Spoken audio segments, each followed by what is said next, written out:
The engines have barely even cooled in Barcelona, but the paddock is absolutely on fire. Oh, completely. We are looking at one of the most chaotic, confusing, and frankly, aggressive post-test weeks I have ever seen in F1. It's the definition of a preseason mirage, isn't it? The data sheets are a mess, rumors are contradictory, and for the first time in a long time, the leaderboard might be telling us absolute lies. Exactly. We usually live Barcelona with, a pretty clear pecking order, but this year, we have way more questions than answers. And the biggest one is the one everyone's asking. Is the prancing horse actually back? Or are we just witnessing a masterclass in deception?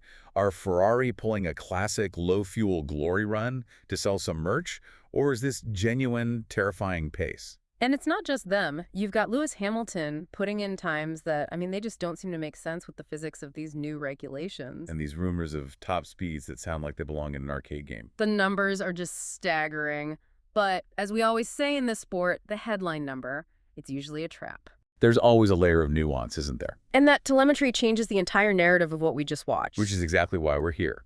We are going to tear into that data, strip away the hype, and find out what is actually happening with these 2026 regulations. I'm ready. Welcome to the DRS zone. We are going full throttle on this analysis today. No breaks, just hard data. Let's get into it. Okay, let's start with a headline that's dominated the entire week. The Mercedes pace. Right. And just so you know, this segment is part of our news coverage of recent F1 events. Good to clarify. So, Lewis Hamilton topped the timesheets. Close behind, you've got Russell, Norris, and Leclerc. On the surface, it looks like a tight fight at the front. It is incredibly tight, which is actually a relief given this massive regulation overhaul. Yeah, usually one team just runs away with it. Exactly. But we're seeing convergence at the top, but, the raw lap time isn't what has people arguing in the comments. No, it's the speed trap figures. In his fastest lap, the telemetry shows Hamilton hitting a top speed of, approximately 329 to 330 kilometers per hour. That's some serious pace, yeah? But then you look at the forums and you see these wild reports. Oh, I know what you're going to say. People claiming cars were hitting 347, maybe even touching 350 kilometers per hour. That is a massive discrepancy. It is, and we need to be the voice of reason here because those numbers are fueling a lot of bad takes. So what's the truth? Well, look, if you take 347 kilometers in isolation, you'd assume the 2026 cars have just, broken the laws of drag. But did those speeds happen? Yes. They did. They did. But are they representative of what the car can actually do on a solo lap? Absolutely not. So walk us through the physics of that. How does a car hit 347 if it's not real performance? It all comes down to external factors. The sources that have those high speeds confirm they did not happen during the qualifying sim laps. Okay, so not on the fast laps. No. The laps where Hamilton and Norris were setting purple sectors, they were topping out at that 330 mark, the 347 figure. That is the result of a massive slipstream. A heavy tow from a car ahead. A heavy tow combined with full battery deployment. Ah, the overtake button scenario. Exactly. Drivers have that extra boost. If you catch a tow on Main Straight in Barcelona and you dump the entire battery capacity in one go just to see what the engine can do, you're going to see a freakishly high number. a freakish number. But it's totally useless for judging lap time pace because you've drained your entire energy store just to get there. Right, it's artificial. It's like sprinting downhill with a tailwind. You can't replicate that when you're fighting for pole on your own. Precisely. And look at the historical data. In the Spanish Grand Prix last year, Esteban Ocon hit 343 during the race. And that was with DRS and a tow. With DRS and a heavy tow. So hitting 347 this year with the new active aero, it's not magic, it's just physics. It's circumstance, not a secret weapon. Okay, so the internet is freaking out over a slipstream. But let's play devil's advocate. Even if we ignore the 347 anomaly, 330 is still interesting. It is. But does top speed even matter the same way it used to? Yeah. Because these cars have fundamentally changed for 2026. And this is the critical point. If you try to judge these cars by 2025 standards, you will be wrong. Why? The 2026 regulations have shifted the power unit architecture entirely. It is now roughly a 50-50 split between the internal combustion engine and the electric power. 50-50. We need to pause on that because I don't think people realize how drastic that is. Yeah. The electric motor used to be a helper. It was a helper. Now it's half the car. It is half the horsepower. Wow. We are talking about nearly 350 kilowatts of electrical energy that needs to be deployed. If you run out of battery, you lose half your power. You aren't just a bit slower, you are effectively driving a Formula 3 car. Against F1 cars. Which brings us to this concept I've seen thrown around all week, the lift and coast revolution. Now, traditionally, lift and coast is something you do in a race to save fuel. It's boring. But you're saying this is now happening in qualified. It has to. It just has to. And this is where the driving style changes completely. In the V6 hybrid era we just left, qualifying was foot to the floor. Maximum attack. You wrung the neck of the engine. You braked as late as physically possible. Now, if you drive like that, you will drain the battery before you even finish the lap. Because the electrical demand is that high? It's massive. The MGUK, the kinetic motor unit, it needs to harvest a huge amount of energy under braking to recharge the battery for the next straight. If you brake late and hard, you minimize the time you are harvesting. So explain the lift and coast mechanism here. It's not about fuel. No, it's about electrons. So a driver might lift off the throttle early. We're talking 50 to 100 meters before the usual braking point. They're not braking yet. Not braking, just coasting. This allows the MGUK to drag on the rear axle, regenerating electricity aggressively before they even hit the brake pedal. Okay, and this creates what we're calling the speed trap illusion. Right. Think about where the speed trap is on a track like Barcelona. It's usually right at the end of the straight, just before the heavy braking zone. Where you're going fastest? Historically, yes. But if I'm lifting early to charge my battery... Are you just coasting through the speed trap? You are. You might record a speed of, say, 315 kilometers because you lifted early, while your rival, who's driving an inefficient lap, pushes to the braking point and clocks 330. So on the TV screen, the rival looks way faster. The rival looks faster in the trap. But here is the kicker. Go on.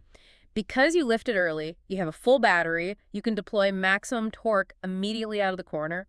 The rival, who pushed to the end, he has an empty battery, he has no boost for the exit. So I exit the corner like a bullet, and he exits like a tractor. Exactly that. You might be 15 kilometers slower in the speed trap, but you could be 0.3 of a second faster on the lap time because your average speed down the next straight is higher. That just blows the whole power ranking out of the water. We used to look at the speed trap and say, oh, the Honda engine is strong, or the Ferrari is a dragster. Yeah. Now, a slow speed trap might actually mean a more efficient, faster car. It absolutely could. It completely flips the script. You see a guy doing 320 and another doing 330, and you'd normally say the 330 guy has the better engine. Right. Now, the 320 guy might just be smarter with his energy management, or his car produces so much downforce he can afford to lift early and make it all up in the corners. It's resource management at 200 miles an hour. That sounds exhausting for the drivers. It adds a cognitive load that we haven't seen since maybe the early 2014 era, but on steroids. Top speed is no longer the truth teller of performance. It is just a strategic choice. Which brings us back to Ferrari versus Mercedes. If we can't trust the top speeds and we don't know the fuel loads, how do we even read this? It's hard. Did Ferrari do a low fuel simulation or not? The honest answer. It is impossible to know for sure, and that is so frustrating for us and for you watching. But look at the behavior. What are you seeing? Mercedes ran race simulations without breaking a sweat. Their reliability let them test these harvest modes deeply. Ferrari was fast, yes, but were they harvesting? Or were they running a dumb deployment map? Just full power everywhere to generate a headline. Exactly. The glory runs scenario. Running the engine flat out, ignoring the battery drain just to get P1. If Ferrari was running a mode that isn't sustainable for more than one lap, then their pace is a mirage. But if they were doing the lift and coast and still hitting those times... then Mercedes should be very, very worried. Let's talk about Hamilton specifically. We saw him in the paddock. He's smiling. He looks genuinely happy. That was the most striking visual from the whole test for me. And Lewis has been pretty miserable during testing for the last 3 years. Is it an act? Is he just trying to psych out Ferrari before he leaves? Or is the car just actually good? The consensus seems to be that the drivability is there. The Hamilton smile usually correlates with a car that does what he wants it to do on the front end. If it was bad, he wouldn't be smiling. He'd be in the briefing room throwing charts at engineers. The fact that he's relaxed suggests the Mercedes system is working as intended. Okay, moving down the grid. Aston Martin. We have to talk about them. This is the weirdest data set of the week. It is truly bizarre. The data says they were strictly limited to 290 kilometers for almost the entire test. 290, that's Formula 2 speeds. It looks suspicious, doesn't it? But we have to look at this through an engineering lens. Testing isn't always about speed, it's about correlation. What do you mean? Why drive slow to verify data? Because wind tunnels often run at fixed lower speeds. If Aston Martin is running the car at a constant 290, they are likely mapping the airflow sensors to match exactly what they saw in the factory. So it's just a calibration exercise? It's a calibration exercise. No. But there's also the Adrian Newey factor looming over this. Yeah. The rumors are strong that the car we saw in Barcelona is a launch spec, basically a placeholder. The car that shows up in Australia. Is expected to be aerodynamically completely different. So judging them on a 290 speed limit is a total waste of time. They're hiding their hand. You don't hire Adrian Newey to build a slow car. They are keeping the powder dry until it really matters. I love that. Don't look at us, we're just driving slowly. Then boom, Australia comes. Yeah. Now Alpine. Absolute disaster last year. Total mess. Internal fighting, slow car, fired team principals. But Right. they seem to have turned a massive corner. They really do. They seem to have jumped from the very back of the grid to being a solid midfield contender. The car looks compliant. The drivers aren't fighting it. For a team that was in crisis, that's a huge win. It is. Stability is speed in F1. They might just be the dark horse for most improved team this year. No, the big story. The newcomers. Audi and Cadillac. How do they look? To put it bluntly. Rough. That bad. It's to be expected, but the gap is visible. They are struggling with significant teething problems. Audi is building everything from scratch. The engine, the chassis, the whole team. It's a mountain to climb. The hybrid system integration seems to be their weak point. And Cadillac. They've got the Andretti name, GM money. Cadillac is in a fascinating, difficult spot.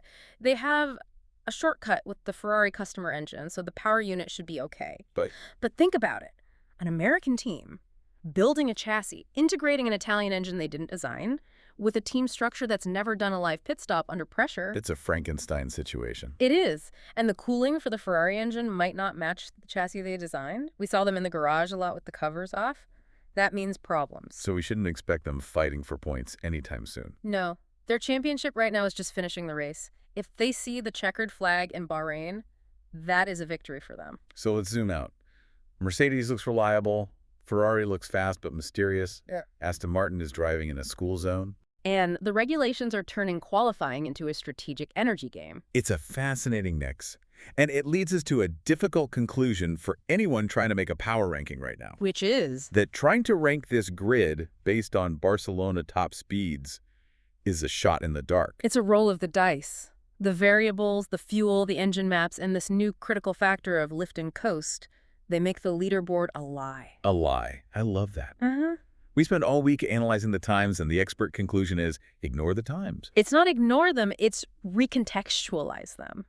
The top speed telltale is dead. You cannot look at a speed trap and say, that car is fast. So what does this all mean for the fans watching at home? How should we watch the Bahrain test next week? It means we need to change how we watch. Stop obsessing over the radar gun. And start watching what? Start watching the onboards. Listen to the engine note. Are they lifting early? Are they coasting? Watch the gap on the exit of the corners. That is where the 2026 championship will be won or lost. That is a massive shift. We are so used to fastest car wins. And that leads me to a provocative thought for the season. Hit me. If top speed is dead as the ultimate metric, and qualifying now requires saving energy to deploy it correctly, Yeah. are we looking at a season where the smartest driver, not necessarily the one with the fastest raw car, wins on Saturday? The thinking man's championship. Exactly. You could have the fastest car in the world, but if you burn your battery in the first two sectors because you lack discipline, you're going to get swallowed up. It puts the power back in the driver's hands or, their brain. That is going to be incredible to watch. We might see upsets just because a driver managed their harvest mode better. It adds a layer of high-speed chess to the boxing match. And in a year where the cars are converging, that driver intelligence is going to be the differentiator. Look, we are just scratching the surface here. The data is still trickling in. And Bahrain is right around the corner. Hotter, rougher surface. That is where the sandbags have to come off. We'll see who has really mastered it. Exactly. And you do not want to miss that. We are going to be tracking every single lap, every rumor. So here is what you need to do. Don't just listen and leave. Stay connected. Follow DRS Zone on TikTok, Instagram, and YouTube. We're We're posting immediate updates, shorts, breaking down the telemetry, everything. We'll have the technical breakdowns up as soon as the cars hit the track. You won't want to miss that visual analysis. Absolutely. The season hasn't even started, and the drama is already redlining. I love this sport. It's shaping up to be a classic. All right, that's it for this deep dive. Keep analyzing, keep questioning the data, and remember, just because they're fast in the trap doesn't mean they're winning the lap. Stay curious. Keep the pedal down. We'll see you in the next one.